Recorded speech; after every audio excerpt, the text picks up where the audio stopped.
Hi, everyone.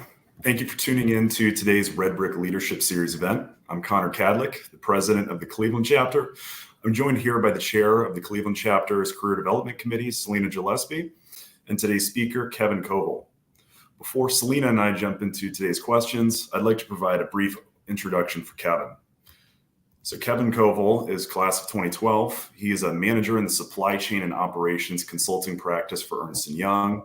Kevin focuses on advising clients in automotive, manufacturing, and mobility sectors, and advising on acquisitions, operating model innovation, supply chain resiliency, and cost-saving practices across the value chain. In addition, Kevin is a resident at the EY Nottingham Spurk Innovation Hub in Cleveland.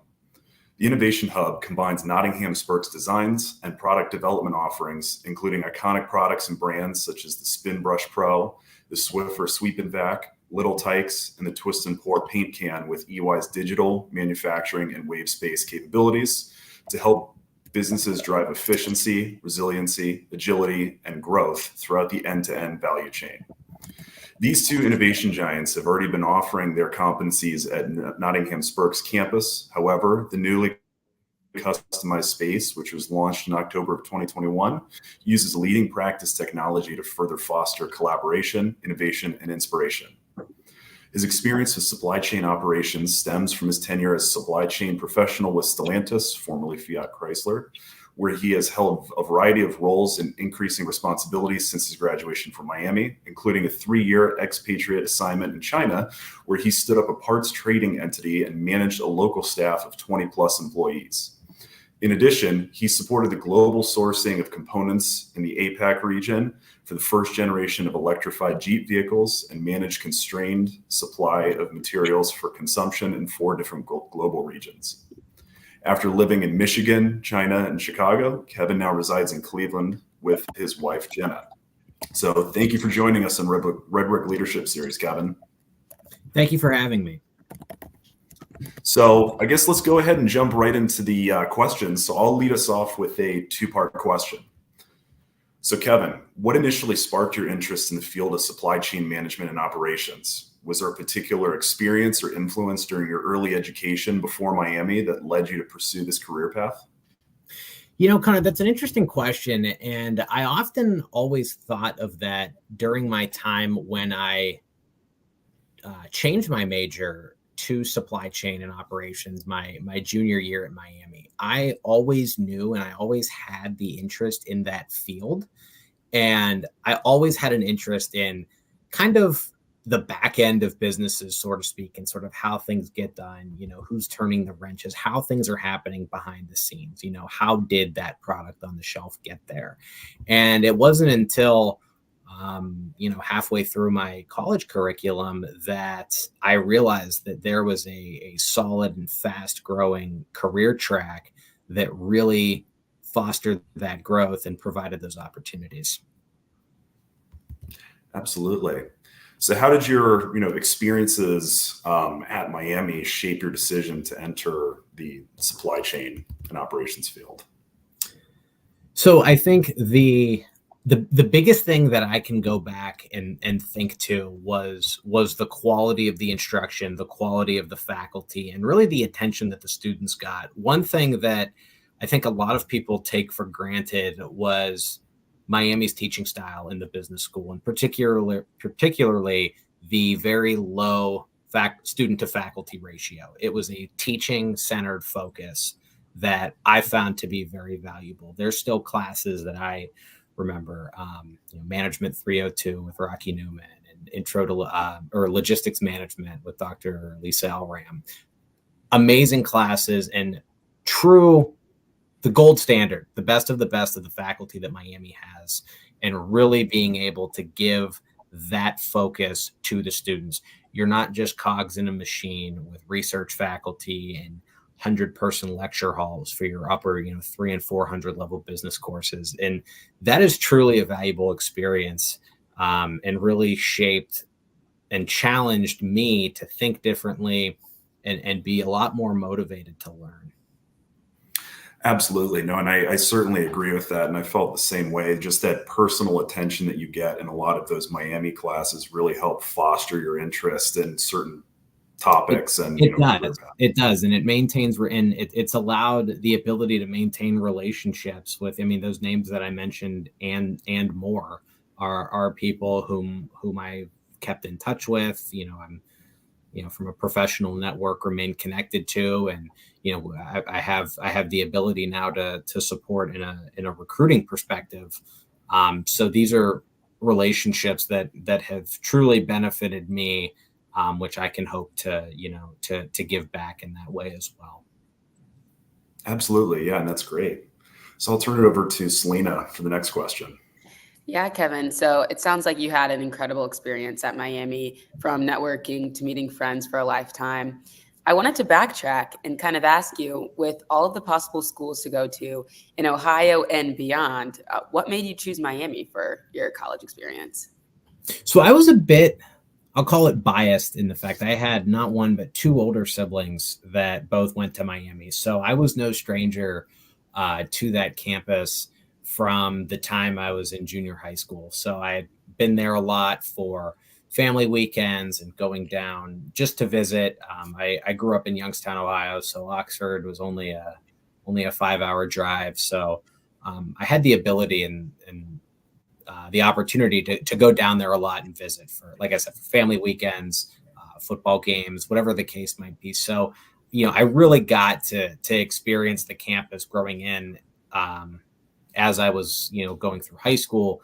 And I really realized, and from also leaning on the immensely positive experiences that both of my brothers had in going there, I knew it was going to be a great place. And I loved the fact of how well of a reputation the business school had. And at the time I was making a decision to go to school, I had known, it was already known, and you could see the renderings for what is now the new Farmer building. I think that opened in the fall of 2009. So you knew that was going to be there. So that was certainly a motivating factor as well. It's like, look at this new, beautiful, gorgeous building that, we're going to be able to spend a lot of time in and going to school. Plus, as we all know from, in this chat, just how wonderful the campus is.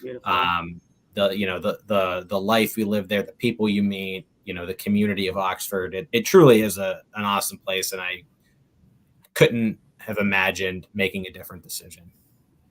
I loved hearing that. And I want to ask also, considering some of our maybe even viewers that haven't gone to Miami yet, did you get to partake in any pre-college programs, or was there anything cool that you got a chance to experience at Miami before you actually started your undergraduate career there?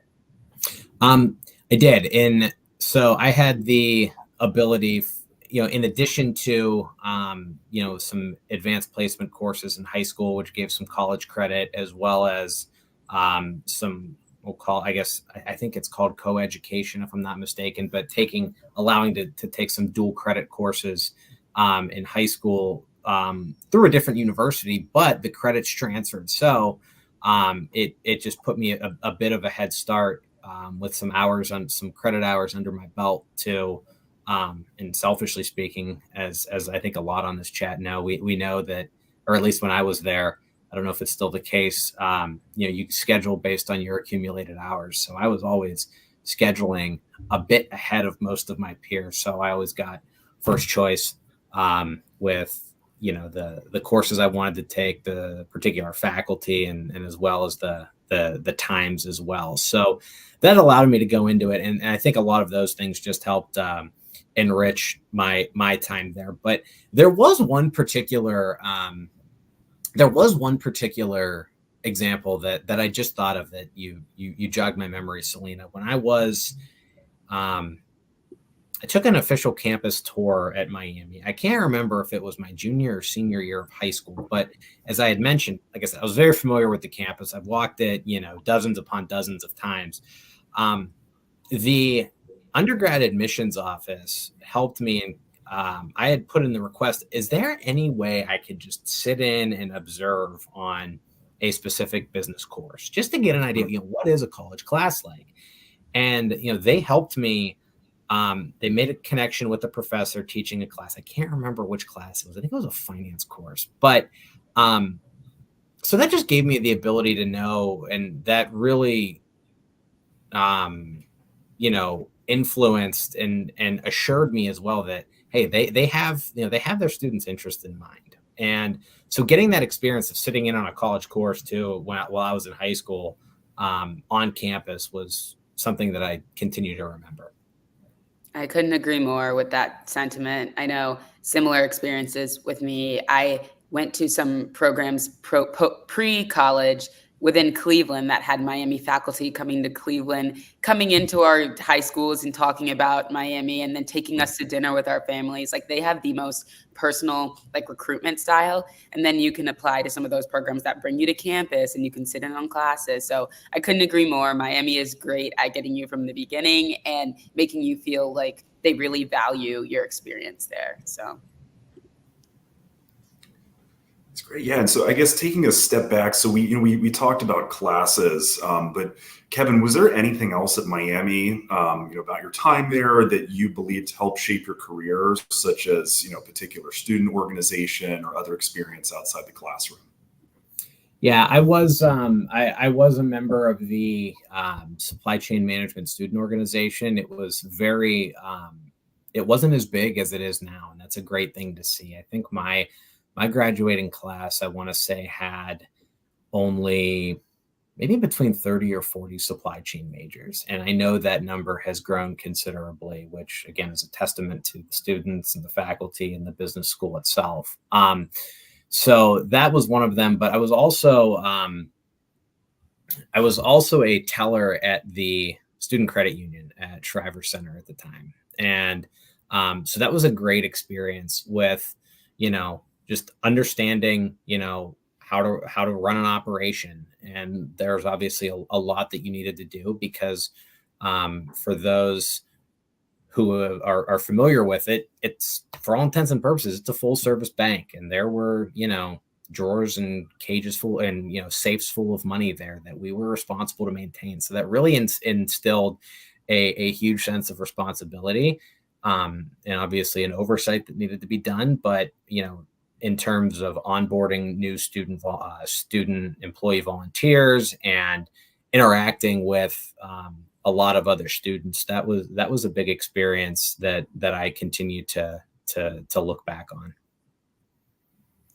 Absolutely. Yeah. I mean, as somebody who participated in, several organizations at the school, I felt like they were very impactful in my career direction. And I think we spoke about this before, but just as a fellow, student credit union alum, I felt like that experience certainly gave me a lot to talk about, and, running a process and, yeah, seeing essentially, how a bank works or a credit union functions was, very impactful, in your out of classroom learning experience. Yeah. So, Selena, I'll turn over to you. So, Kevin, I know you mentioned kind of growing up in Youngstown and having a lot of family that went through Miami. I'm not positive where they all ended up now, but I know you are living in Cleveland with the rest of us from the Cleveland Alumni Chapter. And I really want to know kind of what brought you to Cleveland after your graduation from Miami, and how do you think the environment here has kind of influenced your professional journey in supply chain and operations? Yep. So as Connor mentioned in the intro as he kicked things off, I had a few stops along the way back to Cleveland, but I had always known that I had always loved Cleveland from growing up as a kid. It was a short drive away, and it was a fun place to go and catch baseball games and everything related to that, and that's something that I love doing. So spending time there was fun. Like I said, and one of my brothers who went to Miami also, he started his career in Cleveland as well. So once again, plenty of more opportunities to visit and spend time in the city. But my first stint post-graduation was with Chrysler at the time in the Detroit area. So I lived up there, I guess officially on paper for, about 9 years. 3 of which was an overseas assignment there. But Chrysler at the time had a massive recruiting presence on campus, and a very senior executive, actually the former president of the company, I forget when he was there, Tom Stallkamp was the former president of the Chrysler Corporation. So he was a very generous benefactor. So that kind of footprint that was established helped me with, getting an internship in between my junior and senior year. So that internship, which was a great experience, transitioned into a job offer. So I knew pretty much my entire senior year, what I would be doing after graduation. And, working with such a large manufacturer with such a large, complex, and diverse supply chain was the perfect place to really start out my career. And, I love the Detroit area as well. It was a wonderful place to live. Reminds me a ton of Cleveland. They're so unbelievably similar in so many ways. I know the sports rivalries will suggest otherwise, but it was a wonderful place to live. And then I had the opportunity. I was offered a 3-year stint to go live abroad in China, which I did. So cool. Oddly enough, a very close friend of mine was there with me with Chrysler. He was a Miami alum as well. We got to be even closer in our time in China as well. So that was fun, but it was an amazing experience just being able to live and experience a different culture and live on the other side of the world. Not only from, a business and a development perspective, but from a personal and cultural perspective as well. After my time there, I came back and I was, I was looking and I was ready for something new on a personal level. My then fiance, now wife at the time, we were trying to figure out, what is going to be, our long-term, where our long-term location is going to be. And we both found opportunities in Cleveland. We thought it was probably going to be maybe 3 or 5 years down the road, but it happened quick for both of us. These were opportunities that we didn't even know were out there. And it's coming up on 3 years since we moved back to the Cleveland area, and we've loved it ever since. Yeah, that's beautiful. Glad you guys were able to come back and I was able to kind of meet you here at EY and with Miami. And I just wanted to ask one follow-up question there. Was and is there anything unique about living and working in Cleveland compared to maybe other cities that you were working in? I think the culture and the people, there's a certain, there's just a certain feel and a recognition of what it's like to be here, and everyone that there's a sense of camaraderie and, identity that you don't seem to get anywhere. I mean, you don't get in a lot of other places. But that's what's great about the Midwest in general is that, there's, everyone has so much pride in where they live and where they work. And I think that's wonderful. And whether that's Cleveland or Cincinnati or Detroit or Chicago, everyone loves and has so much pride and identity with where they live and where they work and in the cities that they spend their time in for work and fun. So that's what I really like about it. But Cleveland as well, there's such a huge manufacturing presence here. And it's one that we often don't think of. We see, you think of this as an old Rust Belt city. And sure, while you look at stats, obviously it's not nearly as big as it once was, with, the steel industry and things like that. But there's still massive, massive economic drivers around. We see Sherwin-Williams and the growth that they're doing, and Cleveland Cliffs, what they're doing. You have and so much going on with new technology and new ways of manufacturing that Cleveland's right at the forefront of, and it's really exciting to be a part of that and really see that develop. Yeah, I couldn't agree more. It's been such an exciting time living in Cleveland. Fun fact, we're even filming the Superman movie like one street over from where I live right now. Gotta watch out with the road closures. Right. I'm planning on like walking by or like jogging by later today so I can be a little extra in the movie at some point. Okay, handing it back to you, Connor. Yeah, so I guess switching gears here, Kevin, you touched on it briefly earlier, but could you share sort of how you transitioned into the role of a manager at EY and how your previous experiences, such as your tenure at Stellantis, prepared you for this role? Yeah, I think that's a great question, Connor. You know, really being able to have what was really valuable for me was having real world industry experience. Like I said, for me, it was about, in upwards of a decade um, before I joined, but that allowed me to come into a position to really be able to work not only internally with my colleagues within the firm at EY, but with the clients that we work with. There's almost an instant form of credibility, and that comes with relevant background and experience, and you can truly be, in a room with them, sitting across a table from them, working with them side by side, and you can truly understand what they're doing and what they're going through, because, I've experienced the same thing at a very at a very relevant level. Of course, it's not the same exact thing, but I understand exactly, what it is that they're trying to do, what the outcome that they're looking for is. And I can, my not just me, but my colleagues as well, can work with them to get to the goal that they want, and whatever that their challenges, whether solving supply chain disruptions, um, you know, looking for ways to take cost out of their products and of their manufacturing process. So I'm able to bring a relevant background and equivalent experience to them, and that allows, I think, for a lot of trust that oftentimes is missing.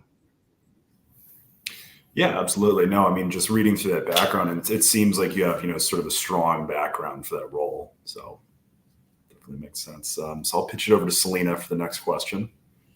Okay. Super excited for this one. I'm sure a lot of people are waiting for a question like this. But, do you have any advice for recent graduates from Miami or soon to be graduates who are interested in pursuing a career in the same field as you, supply chain management or even consulting? It's kind of a two-parter. So any advice for those students? And then also maybe they're not interested in consulting or supply chain management, but they're interested in moving to Cleveland. Do you have any advice for those who kind of just want to come to Cleveland and learn how to network and become a leader in the area? Yeah, absolutely. That's a great question. So to answer the first part of your question, I think overall, don't be afraid. It'll actually embrace the opportunity to roll up your sleeves and get dirty a little bit in what it is that you're doing. I think a lot.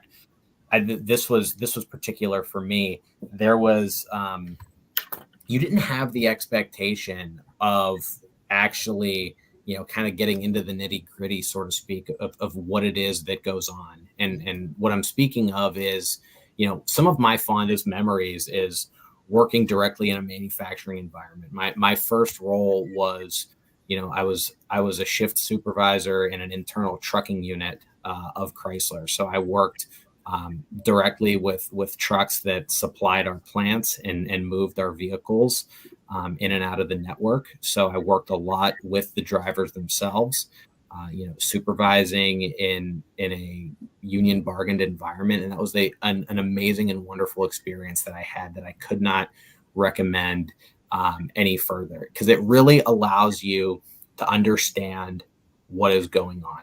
Mm-hmm. I think there's a bit of, and like I said, I had this perception as well. There's, this a little bit more of a corporate managerial aspect of what it is that you're doing. And there's plenty of opportunities for that. But by just isolating yourself to that, you're going to miss out on a lot of very valuable experience and relationships that you've developed, which will resonate, gain a sense of confidence and trust in whomever you're working with, whether it's a client from a consulting perspective, or whether it's employees that you're supervising. Because when you develop that rapport with them, they're going to be able to help you out when they need it too. Because when it comes down to it, people generally speaking enjoy each other's company. I like to think, and you want to have good relationships with people.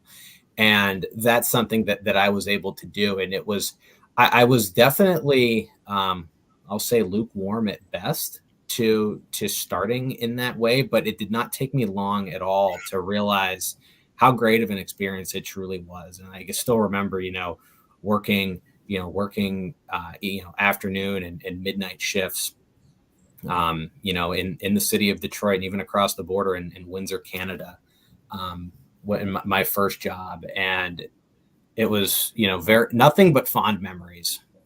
So that's my advice on that, is to understand the operations of what it is that you're doing. Be able to be that person that your colleagues and your peers will look to, or, a client or a customer could look to be able to get that implied sense of trust that I know what it is that I'm talking about because I've been in your shoes before.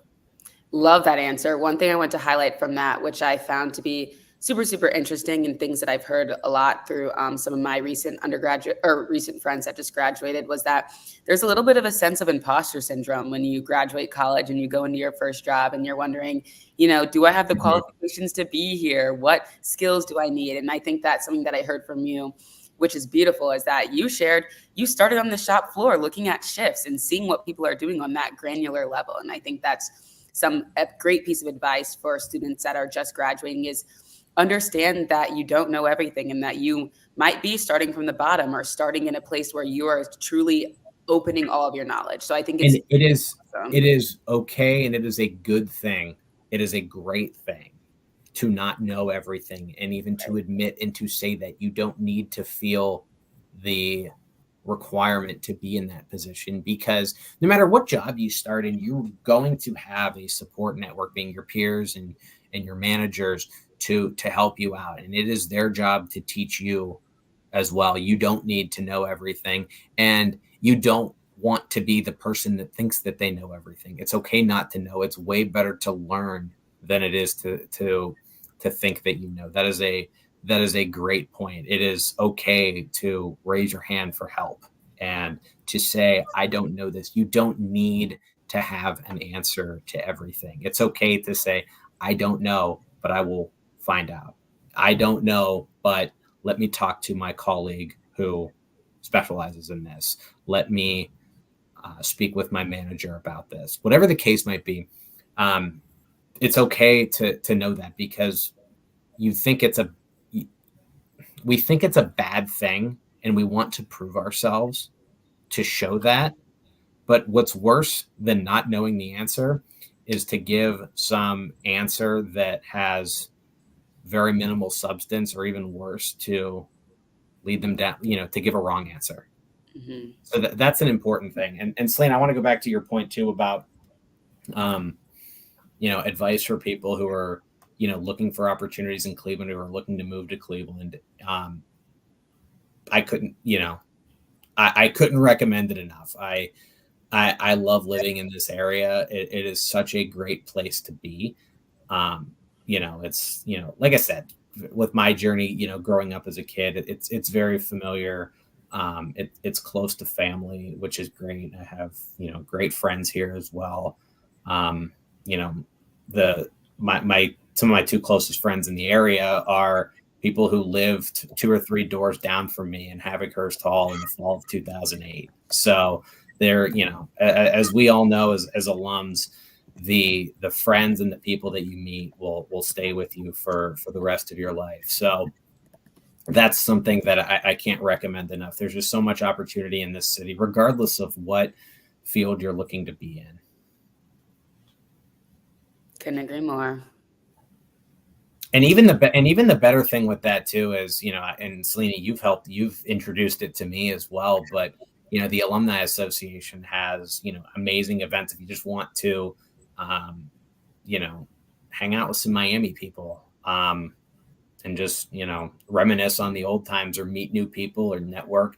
There's so many great events that I know not only in Cleveland, but in other cities have amazing chapters as well. So that's a plus as well.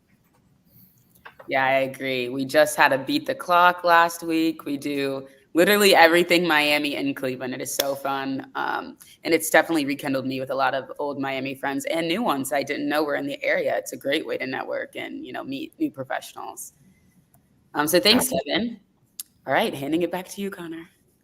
All right. So, I guess jumping into sort of your role, what do you enjoy the most about working in the field of supply chain management consulting, and what keeps you motivated in your role at UI?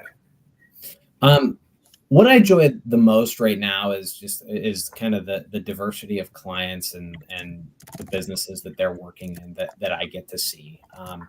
The EY Nottingham Spurk, the innovation hub that we've launched about 3 years ago. It's taken two companies with very rich histories, both originating in Cleveland. We all know most of us have heard of Ernst & Young, and it started over 120 years ago in Cleveland. Could trace their roots there, but there's also another company, Nottingham Spurk, which has been around for just over 50 years. And, it's a story, it's a startup story, very similar to the Amazons and the Apples of the world, with humble beginnings in a garage. But, I guarantee you they've created products that, we all use in our house, in our bathroom, in our garage, in our kitchen, whatever the case might be. So working with companies like that have such a level of expertise and have such a diverse range of clients coming in, that's been a huge positive. But even for me as well, with where I started my career, I developed a passion for cars and the automotive industry, and it's a very exciting time to be in there with the rapid changes going into that industry. So being able to stay close to that and work with companies that are going through and are working in the same field that I spent my formative years in has been a plus. Absolutely. Yeah. And I've actually been in that Nottingham Spurk facility a number of years ago, and it's a pretty incredible facility. So I haven't seen it since the October 2021 updates, but I imagine it's even more incredible. So that's great. It is. Yeah, me and Kevin, we literally call it like Willy Wonka's chocolate factory. You walk in and there's something made for everything and all these different floors. And you see Willy Wonka, Mr. John Nottingham, and you get to learn the stories. It's such a cool spot to work. I couldn't agree more. It's like it's an inspirational place to be, no matter what you're doing, whether it's supply chain or design or market research. If you're in that space, you are inspired by what you're looking at. So it's definitely a beautiful spot in Cleveland. Now, I know we got a few questions submitted that are similar to this, but Kevin, I want to get a little tactical with you. Sure. In terms of supply chain and operations, what are some of the trends that you see, or like notable developments or changes in the industry that you've observed recently? So I think what's happened a lot, and so there's a few main themes. Number one is there's a massively changing workforce. We've seen the baby boomer generation, which continues to retire and exit and leave the workforce to the tune of thousands of people per day.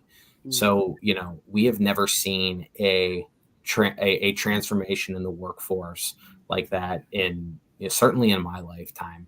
That came right at the heels of how companies and the industry itself was learning to live in a post-COVID world. Because one of the things that I think COVID taught us, was that we as consumers certainly changed our habits a lot.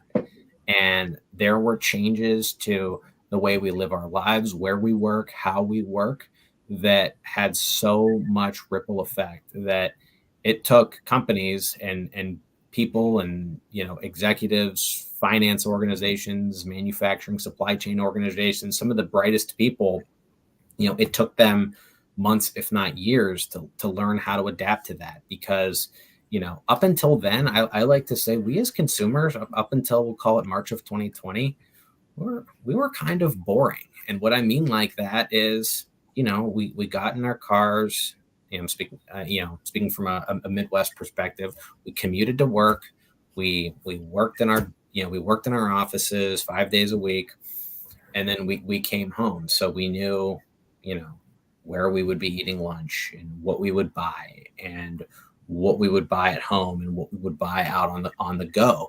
And that whole paradigm totally shifted,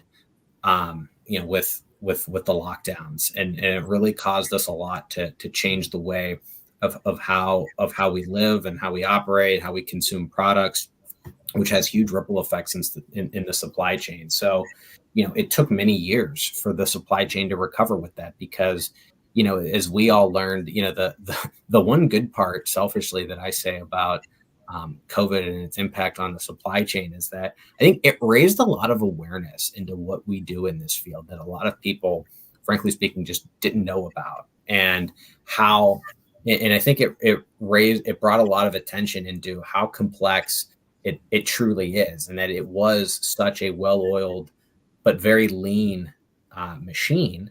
So when you're going to change that, it takes time, and it takes a lot of cost, and it takes a lot of changes and a lot of changes to business models to adapt to how the world is, and how we as individuals and consumers, how we live our lives.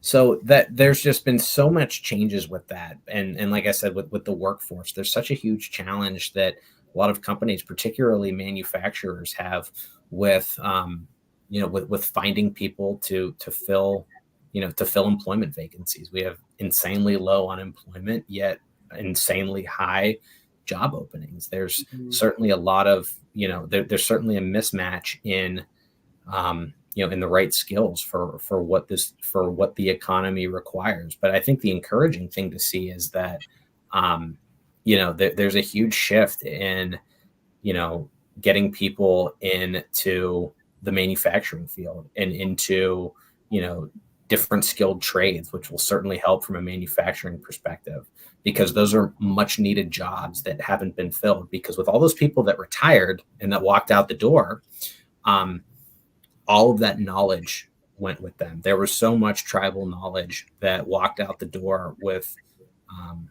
their retirements and their departure from the workforce, that companies, we see it with clients every day.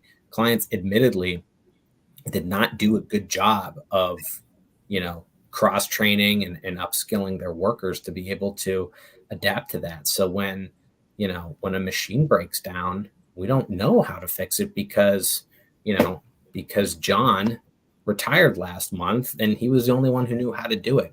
It sounds very trivial, or it sounds very simple and elementary, but it's the reality. It is the reality of what's going on. And so there's a lot of effort being made from using digital tools, using tools that people are familiar with in their day-to-day lives. All the devices that we deal with and use in our personal lives, iPhones, iPads, taking that same concept and bringing it to the workforce. If we do it at home and are comfortable doing it at home in our personal lives from that form of technology and that interface, why wouldn't we do the same thing? There's a leader in the firm that we work with who uses the analogy, and it's very, like I said, it's not a revolutionary concept, but it hits home. What do we do if we're trying to fix something minor at home? Where do we go to look for help? And one of the more popular answers is, I'll go on YouTube and see if there's a how-to video on that. And there is, and we can do that at home if you need to fix something in your bathroom sink. So why not take that same principles and bring it to the work and bring it to your place of employment? And that just helps so much with companies, get back to operating the way they need to in a constrained environment. Because one of the huge challenges that the entire economy is seeing right now, of course, is just how capital constrained things are. Interest rates are high. Taking on new capital investment is a very cumbersome process, which we all know, and is again, is not a revolutionary concept. So companies are being challenged now, particularly manufacturers, to make the most out of what they have from a people perspective and from an equipment perspective. So there's never been more of a change with that, because, so many changes and there's so much geopolitical risk and concerns in the supply chain. There's a huge shift to of nearshoring and bringing manufacturing back to its point of consumption. Yeah, I mean, that is crazy. And like what I'm hearing from this is, of course, when you're in school and you're learning about supply chain manufacturing, it might not be the sexiest of jobs to listen and learn about. But what I'm hearing from you is it has such real ramifications in our personal lives, from literally when we wake up to how we get our first coffee of the day to how we get to work and things like that.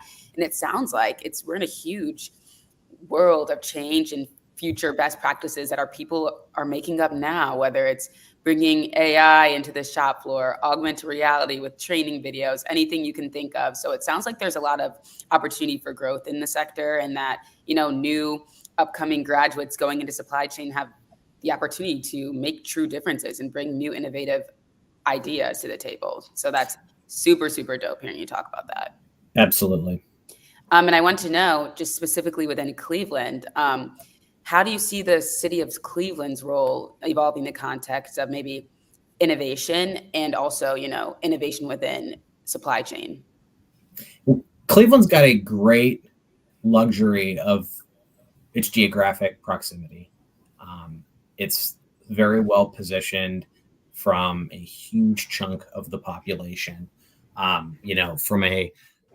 From an environmental perspective, the Great Lakes region is very low risk for natural disasters. There was an article that got a lot of there was an article in National Geographic, I think it was a year or so ago, that got a lot of national and even worldwide attention for, what are the cities that are, what are the I forget what the context was, but Cleveland would be a magnet city in the event of massive, environmental destruction for, in a future, based on some of the projected impacts of global warming, for example. So there's a huge attention to live here because it is very low risk. We have amazing freshwater supply.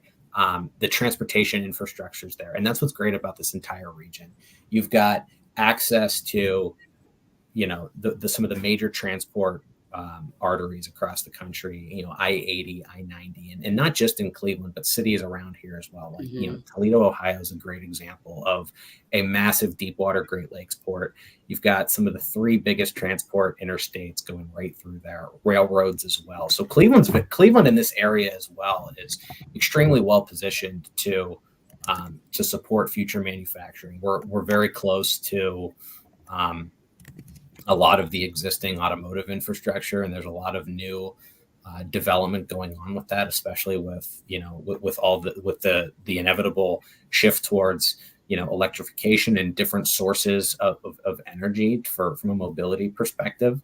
That's certainly a massively changing industry by the day, and there's new technologies that we'll be dealing with 10 to 15 years down the road that we don't even know of. And there's going to be different ways that we as consumers interact with those products. The way that we buy a car is going to be radically different. And then you think of, the amazing development that's going on in Central Ohio with the huge investment that Intel is doing with bringing chips back. That's a perfect example of a lot of nearshoring and bringing that production back here, because the reality is, and we don't like to think about this, but it does get to a point where this is going to potentially even be, a matter of national security as well.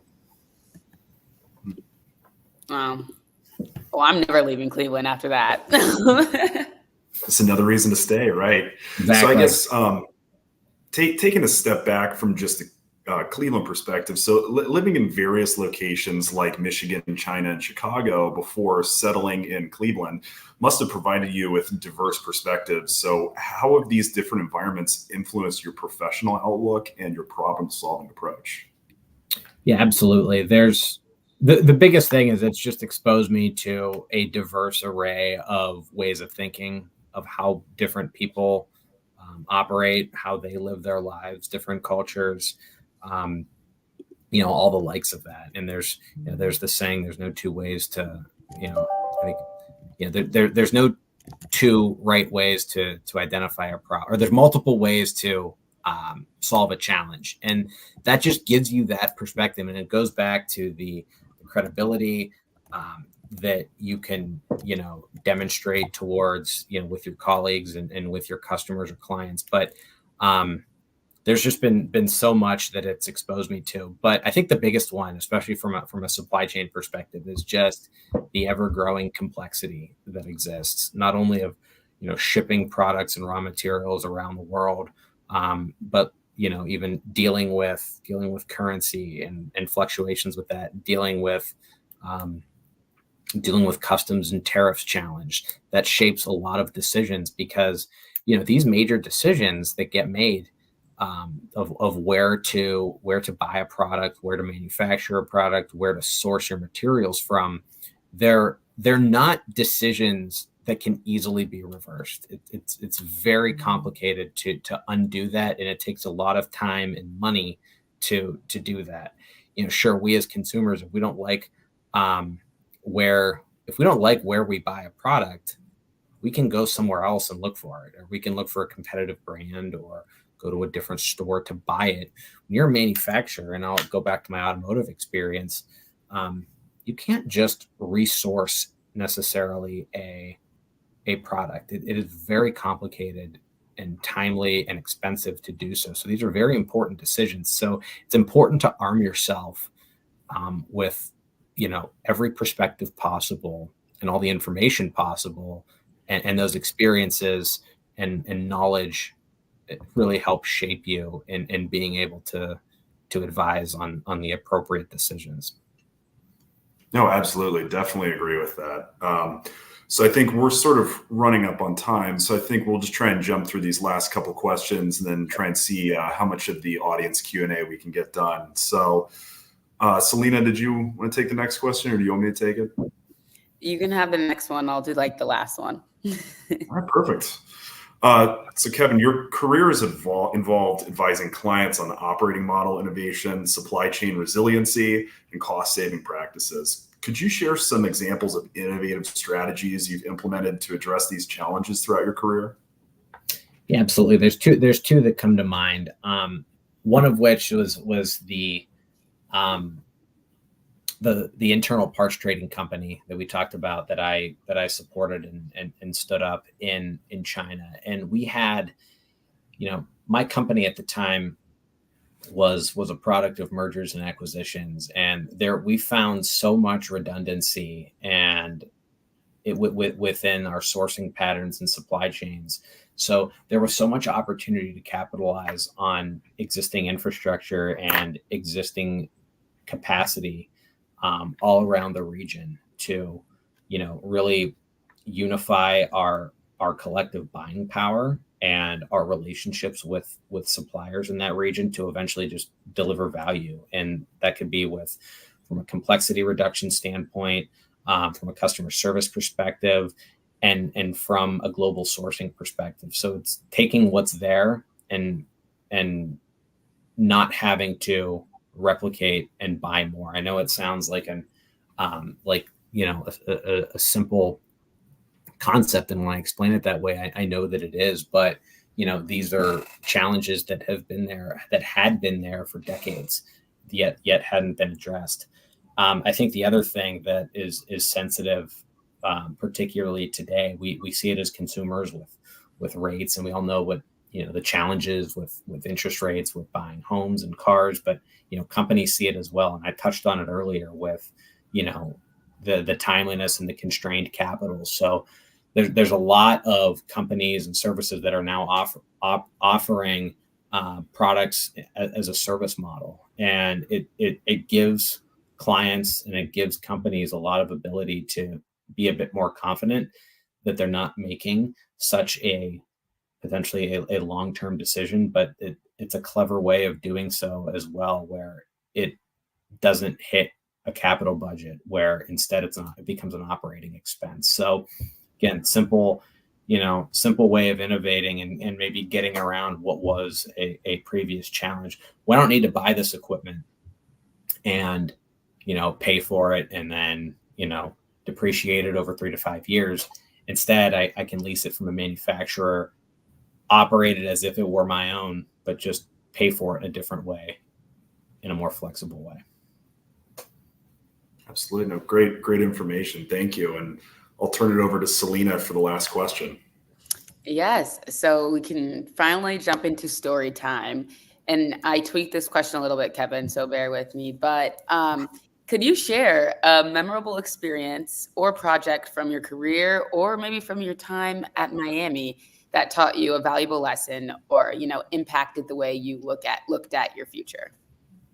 Yeah, there's two. So I'll start with one going back to my time at Miami. This goes actually back to a student organization that I was in. We were in a academic case competition with the supply chain management organization. We were out in Denver, Colorado. I believe it was sponsored by the Denver Transportation Club. I know that's that's a mouthful right there, and to think of, but we were there with students from many other organizations, and I distinctly remember in our case delivery for the case study that we were given, my team, we neglected to think down the road,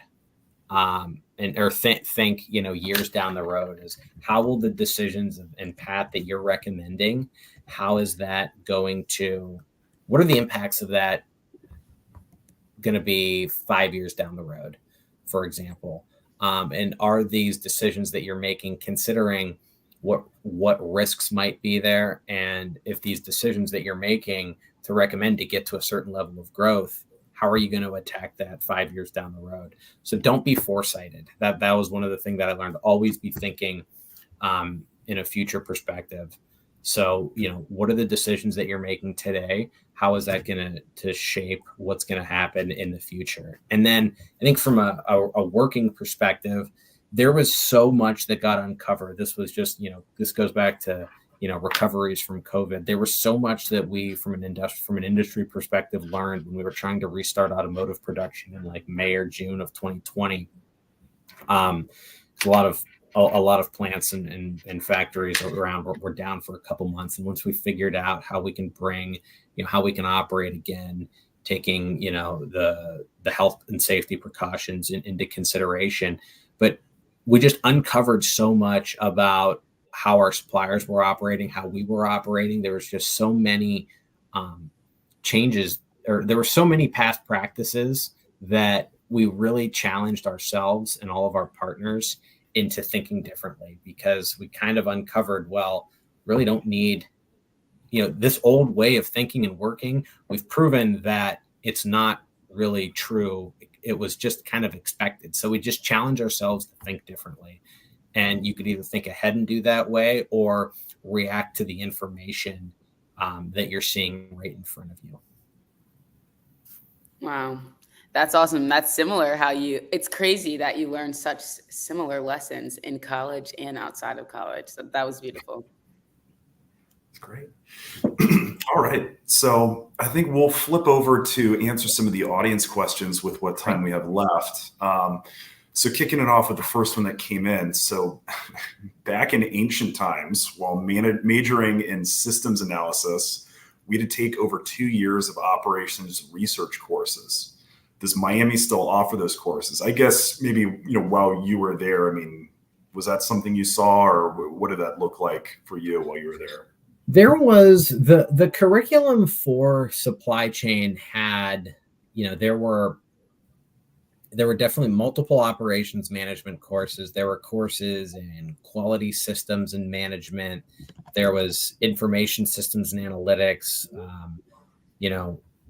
B2B marketing, human capital management, logistics management. So, overall, the curriculum sounded similar from a timing perspective. We all remember there was I think it was called the Miami Plan, if I'm not mistaken, that had the specific requirements that mostly you hit in your earlier years. But then once you got into your discipline of study, you had that sort of that core curriculum, and then with that. So it sounds pretty similar, but I'm sure a lot's changed even in the 12 years since I've been gone.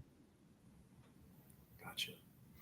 So moving on to the next question. So hi, Kevin. As a supply chain IT analyst this summer, I have been heavily involved on a project related to climate disclosures and reporting. How have you seen the push for sustainable supply chains in your career be impacted by reporting and disclosures? Is there a conscious effort to consider tracking emissions and other environmental factors? There's definitely an effort towards that. And one of the things that was new, I think, my senior year at Miami, which I think reflected on the importance of it, was there was a sustainability and supply chain course that was taught. So, even starting there, we recognize the importance, but companies are very mindful of it based on their footprint. And, we think about it more so from just like an environmental carbon footprint, greenhouse gas perspective, but there's so many other factors that goes into it versus, your supply of labor, who's actually making, who's actually making these products, where are you getting it from, especially in, parts of the world that maybe aren't as friendly to us and that don't have the same standards from a labor perspective. That's something that's going to be very prevalent going forward, especially with electrification, as to where we get these raw materials from to make our batteries, for example. You could read about it every day in the newspapers and the Wall Street Journal, for example. But there's definitely a push there, but also with emissions tracking and environmental factors, when you find a more efficient and practical way to move your product, costs come down too. So it's not always you need to pay more money for a cleaner way of transportation. But part of the reflection with that is the nearshoring initiatives we've talked about. You can cut down a lot on your transportation costs by moving the product closer to its point of consumption. So in that way, we see a lot of companies in that case, you're knocking off two birds with one stone. No, absolutely. And, certainly I've seen it too. Just, sustainability and environmental considerations are becoming a larger part of the conversation, really, in any area of business that you see today. So going to the next one, what is the most likely cause of a major supply chain disruption? I think this is a generic answer, but it's the unknowns. Companies now are armed with systems and people and, certain alternatives and backup carriers where you can predict and say if this trucking carrier, for example, goes out of business, or if they don't show up, what's going to happen. So you can plan for disruptions with that, but it's, there's a huge unknown. And I think the biggest things is what's most likely to cause a disruption. It's what we don't know.